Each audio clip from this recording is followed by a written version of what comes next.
नमस्कार, मी भाऊ तोरसेकर. तुम्ही बघत आहात प्रतिपक्ष. मित्रांनो, अनेकदा आपलं लक्ष समोरच्या गोष्टींकडे नसतं. म्हणजे आपण समोर बघत असतो, आपले कान समोरच्या घडामोडींचे आवाज ऐकत असतात, पण आपलं मन तिथे नसलं ना तर समोरच्या गोष्टी आपल्या डोळ्यांना दिसत असल्या तरी आपण बघत नसतो. आवाज कानावर पडत असले तरी आपण ऐकत नसतो, कारण आपलं मन भलतीकडे असतं. आणि बहुतांश राजकारणी ज्या वेळेला आपलं काहीतरी इम्प्रेशन पाडण्याच्या प्रयत्नात असतात तेव्हा त्यांच्याकडून अशा चुका होत राहतात, आणि त्या चुकांची किंमत त्यांना मोजावी लागते, पण तरी ते शहाणे व्हायला तयार नसतात. याचं कारण असं असतं की आपण शहाणे आहोतच. आपल्याला कोण शहाणपण शिकवू शकतो किंवा आपण शहाणपण शिकण्याची गरजच काय? त्यामुळे सगळं समोर दिसत असतं, पण त्यातून धडा घेऊन सावध होणं बहुतांश लोकांना जमत नाही. आता हे असं म्हटलं की तुम्हाला म्हणा की तत्त्वज्ञान आहे. मित्रांनो, तत्त्वज्ञान नाही आहे, हा अनुभव आहे. महाराष्ट्रातल्या राजकारणामध्ये जी गेल्या 16-17 महिन्यापासून उलथापालथ चालू आहे त्याचं नेमकं कारण हेच आहे. समोर सगळं होतं, दिसत होतं, घडत होतं, कानावर पडत होतं, पण कोणी ऐकायला तयार नव्हता, बघायला तयार नव्हता. आणि जे ऐकायला तयार नव्हते, बघायला तयार नव्हते, त्यांचं व्हायचं ते नुकसान होऊन गेलं. मित्रांनो, निवडणुका जिंकल्यानंतर आणि महायुतीला बहुमत मिळाल्यानंतरसुद्धा देवेंद्र फडणवीसांना सत्तेबाहेर ठेवायचं, त्यांना विरोधी पक्षात बसवायचं आणि त्याच्या पलीकडे जाऊन त्यांना हिणवायचं. याची गरज होती का मित्रांनो? नाही. तुम्ही ठीक आहे, त्यांना टांग मारलीत, तुम्हाला जी सत्ता मिळाली किंवा तुम्ही लोबाडलीत, बोळपाटलीत, ती उपभोगा, त्याचा आनंद घ्या, पण तो आनंद घ्यायचा नव्हता. माणूस सुडाला पेटलेला असला की आपल्याला आनंद मिळण्यापेक्षा दुसऱ्याच्या दुःखात तो आनंद शोधायला लागतो. आणि हीच उद्धव ठाकरे आणि त्यांच्यासोबत गेलेल्या काँग्रेस आणि राष्ट्रवादी पक्षाची अवस्था होती. म्हणून 2.5 वर्ष ते सत्तेत होते, पण मला वाटत नाही एकही दिवस त्यांनी सत्तेचा उपभोग घेतला. हा करोना काळ होता वगैरे वगैरे, मान्य आहे, पण सगळी कारकीर्द, सगळे अधिकार हे राजकीय सूडबुद्धीने वापरताना समोर ज्याला आपण सुडाने विरोधात बसवलं आहे तो माणूस म्हणजे देवेंद्र फडणवीस आपल्याला काही सावधानतेचे इशारे देतोय. याकडे तरी लक्ष द्याल. बाकी त्याला दुखलं की नाही, त्याला दुखणार की नाही याची चिंता उद्धव ठाकरेंना भरपूर होती. पण तरीही आपलं नुकसान उद्धव ठाकरेंनी केलेलं असतानासुद्धा किंवा शरद पवारांनी लांडी लबाडी करून आपल्या तोंडातला घास हिसकावून नेला असताना आणि त्यातून महाविकास आघाडीचं सरकार सत्तेत बसवलं असतानासुद्धा देवेंद्र फडणवीस एक प्रकारे या सत्तेत बसलेल्या महाविकास आघाडीच्या नेत्यांना सावध करत होते की तुमचं सरकार कसं पडू शकतं. तुम्हाला जी एवढी 3 पक्ष एकत्र आलेत, 170 वगैरे 165 वगैरे आमदार संख्या आहे, याचा जो उन्मत्तपणा आलेला होता, त्या उन्मत्तपणातून तुमची सत्ता टिकणार नाही, तुमची सत्ता आम्ही पाडणार नाही, तुमची सत्ता त्या आघाडीच्या ओझ्याखाली दबूनच ढासळून पडेल, हे देवेंद्र फडणवीस वारंवार सांगत होते. पण त्या माणसाच्या बोलण्यातलं तथ्य समजून येण्यापेक्षा त्याची टिंगल उडवण्यात धन्यता मानली गेली. पण अखेरीस आघाडीतल्या ओझ्यानेच ते सरकार पडलं.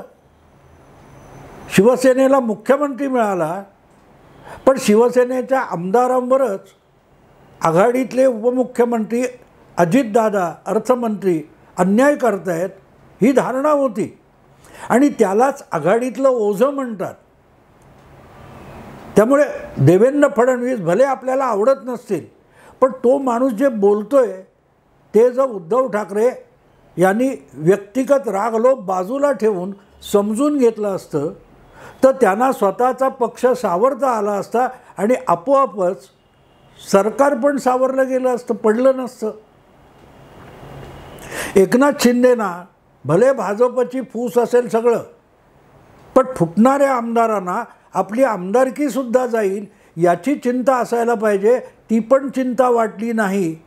इतकं ते ओझं शिवसेनेतल्या आमदारांना असह्य झालं होतं आणि ते ओझं आहे हे देवेंद्र फडणवीस तुम्हाला सांगत होते, पण ऐकायला कोण तयार होता?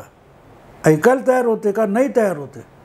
आणि म्हणून मी म्हटलं सुरुवातीला की तुम्हाला आवडणारा माणूस नसला, तुमच्या विरोधातला असला तरी त्याच्या बोलण्यातून अनेक सावधानतेचे इशारे येत असतात. ते बघून समजून घेणं अगत्याचं असतं. हे सरकार महाविकास आघाडीतलं पडलं कधी? जूनच्या 30 तारीखला. 30 जूनपासून बरोबर 2 महिने मागे जा, किंवा नेमकं सांगायचं तर 60 दिवस मागे जा. 1 मे रोजी मुंबईच्या सोमय्या ग्राउंडवर महाराष्ट्र दिन साजरा करण्यासाठी भाजपने एक प्रचंड सभेचं आयोजन केलं होतं. त्या सभेच्या आयोजनाच्या वेळेला भाषण करताना देवेंद्र फडणवीस काय म्हणाले होते? तुम्ही म्हणजे महाराष्ट्र नाही, तुम्ही म्हणजे मराठी माणूस नाही, तुम्ही म्हणजे मुंबई नाही, बोलले होते ना. एक शब्द बोलले नव्हते, पण तो सूचक होता तुम्ही म्हणजे सुद्धा शिवसेना नाही. त्यामुळे महाराष्ट्र नाही, मराठी माणूस नाही, मुंबई नाही असं म्हणणाऱ्या देवेंद्र फडणवीसांच्या डोक्यात असा घोळ खेळ चालला होता की मी असं सिद्ध करीन, उद्धव ठाकरे तुम्ही म्हणजे शिवसेना नाही. आणि त्या गोष्टीला आता जवळजवळ 1.5 वर्ष लोटलं 1 मे नंतर. अजूनही उद्धव ठाकरे यांच्या लक्षात ते येत नाहीत. निवडणूक आयोग, सुप्रीम कोर्ट, कोर्टाच्या पायऱ्या झिजवणं चालू आहे. एक शब्द देवेंद्र फडणवीस बोलले नव्हते, पण त्यांनी सूचित केला होता की तुम्ही म्हणजे शिवसेना नाही. दुसरी गोष्ट, त्यानंतर 1.5 महिना आटोपला आणि राज्यसभेच्या निवडणुका जवळजवळ 1.25 महिना झालेला होता. 10 जूनला राज्यसभेच्या निवडणुका झाल्या. त्यामध्ये संभाजीराजे अपक्ष उभे राहायला तयार होते. त्यांना जर निमूटपणे उद्धव ठाकरेंनी पाठिंबा दिला असता तर भाजपला सुद्धा अपक्ष म्हणून संभाजीराजेंना पाठिंबा द्यावा लागला असता. आणि तिसरी जागा जिंकून भाजपला महाविकास आघाडीचं नाक ठेचता आलं नसतं. पण ती जागा आमची आहे, शिवसेनेत दाखल व्हावं, हा सगळा अहंकार जो होता, उद्धव ठाकरेंचा अहंकार हेच देवेंद्र फडणवीस यांचं या सगळ्या राजकारणातलं सगळ्यात मोठं प्रभावी आणि धारदार हत्यार होऊन गेलं. आणि या सगळ्या घडामोडींमध्ये देवेंद्र फडणवीस जे बोलत होते त्याकडे बारकाईने बघितलं नाही. सुप्रियाताईसुद्धा तशाच. अकेला देवेंद्र क्या करेगा? अरे अकेला देवेंद्र म्हणताना अकेला असला तरी तो देवेंद्र आहे. त्यामुळे देवेंद्र म्हणजे काय हे सुप्रियाताईंनी कधी समजून घेतलं का? जो माणूस 5 वर्ष सरकार चालवताना आणि गेली जवळजवळ 9 वर्ष महाराष्ट्रातला भारतीय जनता पक्ष सत्तेत आणि संघटनेत सांभाळताना आपण शरद पवारांना सुद्धा भारी पडतो हे वारंवार दाखवतोय. त्या देवेंद्रला समजून घेण्यापेक्षा पल्लेदार वाक्य सोडण्यात सुप्रियाताई आजकाल इतक्या रमून गेलेल्या आहेत की त्यांनी एक विधान केलं होतं, अकेला देवेंद्र क्या करेगा. त्यांनी दाखवलं अकेला देवेंद्र 2 पक्ष फोडून गेलाय. आणि तरी सुप्रियाताई देवेंद्र आता बिचारे वाटतात वगैरे वगैरे असली बकवास करण्यात रमलेले आहेत. पण आपल्या इर्दगिर्द अनेक लोक बोलतायत, वागतायत, ते बघून आणि समजून घेऊन आपलं नुकसान कसं होणार नाही याचा विचार करण्यापेक्षा सुप्रियाताई अगदी कोर्टातल्या वकिलांचे पण कार्यक्रम करायला निघालेत. आणि हे त्याचं लक्षण आहे की आपल्यावर काय संकट चाल करून येतंय याचं पण भान ठेवायचं नाही. आणि माध्यमांसमोर किंवा समोर जमलेल्या, आपणच जमवलेल्या आणि टाळ्या पिटणाऱ्या लोकांसमोर चटकदार वाक्य बोलताना जे रमलेले असतात ते अभिनेते असू शकतात, पण नेते असत नाहीत. कारण अभिनेता हा मंचावर उभा राहून समोर जमलेले जे प्रेक्षक असतात त्यांना ते कथानक डोक्यात भिंबवण्याचा प्रयत्न करत असतो. पण सिनेमा नाटक संपलं की तो नॉर्मल माणूस असतो आणि आपल्या आयुष्यातल्या गंभीर संकटांचा, समस्यांचा विचार करून त्यातून मार्ग काढत असतो. सुप्रियाताई जेव्हा जाहीरपणे बोलतात ते बोलायला त्यांनी हरकत नाही, पण त्याच्या परिणामांचा त्यांनी विचार केला पाहिजे. कारण तुम्ही नाटक आणि सिनेमामध्ये अभिनेत्री म्हणून काम करत नाही आहात. तुम्ही वास्तविक राजकारणामध्ये सतत उलगडत जाणाऱ्या कथानकामधलं एक पात्र आहे आणि त्याची पटकथा संवाद लिहिलेले नाही आहेत. त्यामुळे अवतीभोवती घडतं काय ते बघा. आता काल परवा मी त्याच्यावर वेगळा व्हिडिओ केला आहे. सुप्रियाताईंनी सांगितलं काय, देवेंद्र फडणवीस बोलले की अजितदादांना भाजप जरूर मुख्यमंत्री करेल आणि पूर्ण 5 वर्षासाठी करेल. लगेच सुप्रियाताई घुसल्या तिथे. काय गरज होती? त्यांना बोलायचं ते बोलले, तुम्हाला बोलायचं तुम्ही बोला. पण देवेंद्र फडणवीसांना खिजवायचं हा आता सुप्रियाताईंचा एक छंद झालेला आहे. आणि त्यातून त्या स्वतःला किती अडचणीत आणतात याचा विचार करायला गेलात तर आपल्यासमोर केवढं मोठं संकट अक्राळ विक्राळ होऊन वासून उभं आहे याचं सुद्धा सुप्रियाताईंना भान राहिलं नाही, हे आपल्या लक्षात येऊ शकतं. मित्रांनो, आता काल परवा देवेंद्र फडणवीस म्हणाले की अजितदादांना मुख्यमंत्री करू, 5 वर्षासाठी करू. पण त्याच वेळेला अजितदादा रुसून बसले वगैरे बातम्या आल्या होत्या. कॅबिनेट मिटिंगला हजर राहिले नाहीत आणि अखेरीस पुण्याच्या पालकमंत्र्यामध्ये बदल करण्यात आला. एकनाथ शिंदेंचं सरकार बनल्यापासून पुण्याचे पालकमंत्री म्हणून चंद्रकांत दादा काम करत होते आणि ते पालकमंत्रीपद आपल्याला मिळालं पाहिजे, आपला पुण्यावर प्रभुत्व आपलं असलं पाहिजे, हा अजितदादांचा कायमचा हट्ट राहिलेला आहे. आणि त्यामुळे परत एकदा पुण्याचं पालकमंत्रीपद आपल्याला मिळावं यासाठी दादा आग्रही होते. हे कधीही लपून राहिलं नाही आणि अखेरीस त्यांचा रुसवा काढण्यासाठी म्हणा, पण मुख्यमंत्र्यांनी अजितदादांना पुण्याचं पालकमंत्रीपद दिलं. आणि साहजिकच आधीपासून पालकमंत्री असलेले चंद्रकांत दादा यांचं पालकमंत्रीपद गेलं. आता चंद्रकांत दादा कसे केविलवाणे झाले आहेत, त्यांच्या तोंडातला घास काढून घेतला वगैरे वगैरे बोललं जाणार, हे सगळ्यांना माहिती होतं. चंद्रकांत दादांना माहिती होतं, अजितदादांना माहिती होतं, एकनाथ शिंदे आणि देवेंद्र फडणवीसांना माहिती होतं. पण एवढा या पालकमंत्री बदलण्यातून झालेला गहजब बघूनसुद्धा कोणी त्यावर खुलासा करण्याची गरज मानली नाही. आणि गंमत बघा, कोणी नाही तो खुलासा पालकमंत्रीपद गेलेल्या चंद्रकांत दादांनी केला आहे.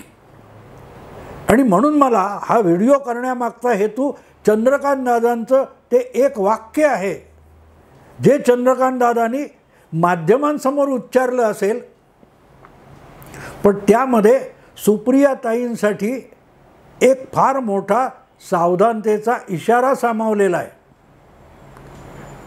मी भाजपचा समर्थक असेल तर मी खरी ही गोष्ट उलगडून सांगायला नको आहे, पण प्रतिपक्ष हा मी लोकांना राजकारणातले बारकावे समजावण्यासाठी चालवतो. त्यामुळे त्यात भाजप असो, काँग्रेस असो, शिवसेना उबाठा असोत, एकनाथ शिंदे असोत, कोणी असोत, त्यांनी जे राजकीय डाव खेळलेले आहेत त्याचा उलगडा गुंता सोडवून सांगणं हे मी माझं कर्तव्य मानतो. आणि म्हणूनच चंद्रकांत दादा जे एक मोजकं वाक्य बोललेत पालकमंत्रीपद गेल्यावर, त्याचा उलगडा करणं मला अगत्याचं वाटतं. काय बोलले होते चंद्रकांत दादा याविषयी? जेव्हा पालकमंत्री पुण्याचा बदलण्यात आला तेव्हा चंद्रकांत दादा काय बोलले? पक्षासाठी जे काय त्याग करावा लागेल तो आम्ही करतो वगैरे वगैरे. ते देवेंद्र फडणवीस पण सरकारमध्ये जाणार नव्हते, पण पक्षाने सक्ती केल्यानंतर उपमुख्यमंत्री झाले तेव्हाही त्यांनी हाच खुलासा केला की पक्ष उद्या घरी जा म्हणेल तरी घरी जाईल. तेव्हा सुप्रियाताईंना देवेंद्र फडणवीस बिचारे वाटतात, तर तुमचे चंद्रकांत दादा पण बिचारेच आहेत. पण बिचारे चंद्रकांत दादा आपलं पालकमंत्रीपद गेल्यानंतर सुद्धा अत्यंत सूचक शब्दामध्ये सुप्रियाताईंना एक गंभीर इशारा देत आहेत आणि तिकडेच सुप्रियाताईंचं लक्ष नाही आहे. एवढं मोठं प्रॅक्टिकल व्यवहारी राजकारण करणाऱ्यांना हे असले बारके सूक्ष्म इशारे पकडणं आवश्यक असतं. तो मोबाईल असो ना, रेंज कमी जास्त झाली तर आपण पुढे मागे सरकलो की तो ती रेंज ॲडजस्ट करतो. तसं राजकारणात, व्यवहारी राजकारणात असणाऱ्यांना आसपास घडणाऱ्या गोष्टीतून, कृतीतून, शब्दातून मिळणारे कितीही कमी रेंज असली तरी ते इशारे समजून घेता आले पाहिजेत, तरच त्यांना राजकारणात भवितव्य असतं. आणि म्हणून चंद्रकांत दादांच्या त्या एका वाक्यामध्ये सुप्रियाताईंसाठी अतिशय गंभीर इशारा सामावलेला आहे. पण तिकडे पाठ फिरवून त्या अजितदादांना पहिला हार मी घालणार म्हणून लागल्या, धावत सुटल्या. अरे अजितदादांना हार नंतर घाला, मुख्यमंत्री होतील तेव्हा. आत्ता तुमच्यासमोर हे पालकमंत्री बदलण्यातून काय ताट वाढून ठेवले ते चंद्रकांत दादा सांगतायत. ते जरा गंभीरपणे ऐका, समजून घेण्याचा प्रयत्न करा. चंद्रकांत दादांचं वाक्य हे इतका जवळजवळ 12-15 मिनटं झाली तरी मी सांगितलं नाही, ते आता सांगतो. ते वाक्य आहे, मोठ्या गोष्टी साधण्यासाठी छोट्या तडजोडी कराव्या लागतात. अजितदादांना पुण्याचा पालकमंत्री करताना आपल्याला पालकमंत्रीपद सोडावं लागलं, ही चंद्रकांत दादांना छोटी गोष्ट वाटते. तर मग अजितदादांना पुण्याचं पालकमंत्रीपद देण्यातून चंद्रकांतदादा पाटील आणि त्यांचा भारतीय जनता पक्ष असं कुठलं मोठं काम साध्य करणार आहे? किती गोलमाल वाटणारं वाक्य आहे की मोठी गोष्ट साध्य करण्यासाठी छोट्या तडजोडी करायला लागतात. पुण्याचं पालकमंत्रीपद सोडणं ही चंद्रकांत दादा छोटी गोष्ट आहे असं म्हणतात. मग अजितदादांकडून असं कुठलं काम करून येणार आहे भारतीय जनता पक्ष किंवा चंद्रकांतदादा पाटील? ते मात्र चंद्रकांत दादांनी सांगितलं नाही. आपल्याकडे मराठीमध्ये एक फार चांगली म्हण आहे, फार चांगली म्हण आहे, आवळा देऊन भोपळा काढणं. तुम्हाला माहिती आहे, भोपळा मोठ्या आकाराचा असतो आणि आवळा एवढूसा असतो, 1 इंच फारचा त्याचा व्यास असतो. आणि भोपळा 1-1, 1.5 फूट, 2-2 फूट व्यासाचा असतो, एवढा मोठा गोल असतो. त्याला आपण काय म्हणतो, एवढूसं दिलं आणि एवढं घेतलं. तर मग चंद्रकांत दादा जे म्हणतात, मोठ्या गोष्टी साध्य करण्यासाठी छोट्या तडजोडी कराव्या लागतात. चंद्रकांत दादांना पुण्याचं पालकमंत्रीपद छोटं वाटत असेल तर अजितदादा कुठलं मोठं काम भारतीय जनता पक्षासाठी किंवा पुण्यामधलं भारतीय जनता पक्षाचं करून देणार आहेत याचा विचार करा. मग लक्षात येईल सुप्रियाताई की अजितदादा हे भाजपत आलेत, त्यांना फक्त आमदारांचा आकडा वाढवण्यासाठी घेतलेलं नाही. गेल्या 1.5 वर्षापासून भारतीय जनता पक्षाने बारामती लोकसभा मतदारसंघ टार्गेट केलेला आहे आणि बाकी कोणापेक्षाही त्या मतदारसंघात सुप्रियाताई आणि शरद पवारांचा पराभव करून देणं ज्याला शक्य आहे अशी सगळ्यात प्रभावशाली व्यक्ती अजितदादा आहेत. आणि जर पालकमंत्रीपद मिळालं तर त्यासाठी अजितदादा वाटेल ते करायला तयार होतील. तर ते वाटेल ते काम म्हणजे सुप्रियाताईंचा 2024च्या लोकसभा निवडणुकीत बारामतीमध्ये पराभव करणं. आणि ज्या वेळेला सुप्रियाताईंचा बारामतीत पराभव होतो त्याचा अर्थच शरद पवारांना बारामतीचा बालेकिल्लासुद्धा वाचवता येत नाही.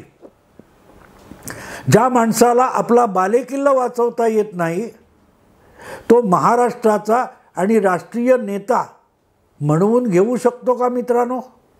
मोठं काम किती आहे बघा. एक अमेठी मतदारसंघात राहुल गांधी पराभूत झाले. त्यांना तडकाफडकी 2 महिन्यात काँग्रेसच्या अध्यक्षपदाचा राजीनामा द्यावा लागला. त्यानंतर डोकं वर काढण्यात पुढची 2.5-3 वर्ष गेली. पदयात्रा काढावी लागली आहे. पण गेलेली अब्रू परत आलेली नाही आहे. परत आलेली नाही. आज सुद्धा राहुल गांधी मी परत अमेठी लढवीन असं बोलायची हिम्मत करत नाहीत. मग विचार करा, बारामतीमध्ये सुप्रियाताईंचा पराभव हा शरद पवारांसाठी आयुष्यातला सगळ्यात मोठा राजकीय पराभव ठरतो. मोठा पराभव, मोठं साध्य, छोट्या तडजोडी. आलं लक्षात? तेव्हा सुप्रियाताईंनी दादा मुख्यमंत्री झाला तर पहिला हार मी घालणार, तो माझा अधिकार आहे, तो कोणी हिरावून घेऊ शकत नाही, असली पल्लेदार वाक्य बोलण्यातून काहीही साध्य होणार नाही. समोरचे चमचे पत्रकार ते चॅनेलवर दाखवतील. पण म्हणून बारामतीला जे मोर्चे लावलेले आहेत त्या ढिलाई होण्याची शक्यता नाही. ढिलाई होण्याची शक्यता नाही. त्या चंद्रकांत दादा जे बोलले ते सुप्रियाताईंनी नीट ऐकलं पाहिजे, समजून घेतलं पाहिजे, तरच बारामती वाचवणं त्यांना शक्य होईल. कारण आजवर सगळ्यांशी तुम्ही लढलात. इथे सख्ख्या भावाशी लढायचं आहे, चुलत भावाशी लढायचं आहे. आणि याच्या आधीच सुनेत्रा पवार उमेदवार होऊ शकतात इथपर्यंत बातम्या झळकायला सुरुवात झाली आहे. याचा अर्थ पायाखालची वाळू किती सरकते हे समजू शकतं. पण त्याचा अधिकृत दुजोरा सुप्रियाताईंच्या पायाखालची वाळू सरकते आहे याला अधिकृत दुजोरा चंद्रकांत दादांनी या एका वाक्यातून दिला आहे. काही मोठं साध्य करायचं तर छोट्या तडजोडी कराव्या लागतात. मित्रांनो, आता इथेच थांबतो. आवडलं लाईक करा, शेअर करा, सबस्क्राईब करा. नमस्कार.